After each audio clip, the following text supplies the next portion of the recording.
It's easy to miss the Lost City Museum as you drive through Overton. The building's sun-dried bricks blend in perfectly with the desert landscape.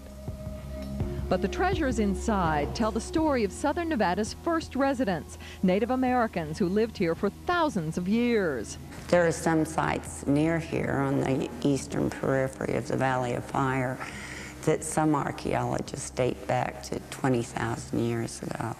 Visitors can see some of the region's most complete collections of Pueblo Indian history. Are you having a nice vacation? Yes, we don't like your English weather. The National Park Service opened the museum in 1935. It was built to house artifacts recovered from salvage excavations during the construction of Hoover Dam. Of course, the Civilian Conservation Corps workers were not trained in archaeology, but they did recover a great deal of data, even though it was shoveled, no screening.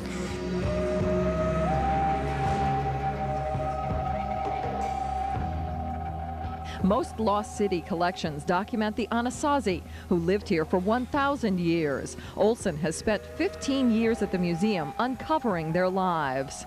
I excavated one site in the late 1980s, but that particular site showed 4 different Anasazi occupations dating from the 4th century to the 12th century.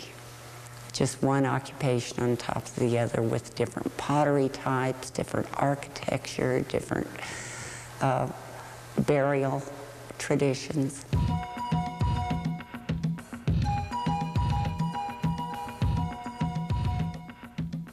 The Anasazi occupied a 35-mile area. Today, it extends from the natural warm springs on the Moapa Indian Reservation to the Overton arm of Lake Mead. They lived in single-story adobe homes in hilltops above an ancient river.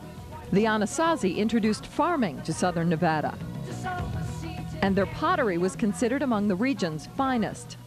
They would come into the Moapa Valley or the Muddy River Valley, and for what reason, farm the land, live here for 3, 4, maybe 10 years, abandon the area, several years later, reappear with a different type of architecture, a different type of pottery, abandon the area again. The museum also is dedicated to the Western Archaic Indians who lived as hunters and gatherers before the Anasazi, and the Paiute Indians who live here today. For centuries, southern Nevada's Indians traded with other Native Americans in the Southwest. They mined salt from area salt mines, their most valuable resource. And gambling was part of their culture, long before white settlers arrived. Makes you wonder just exactly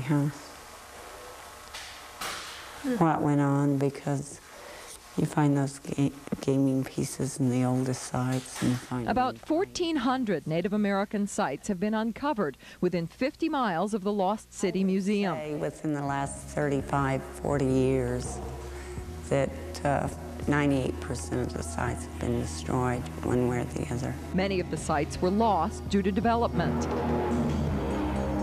But what is not known is how much history is gone, or how much remains buried in this landscape still undiscovered.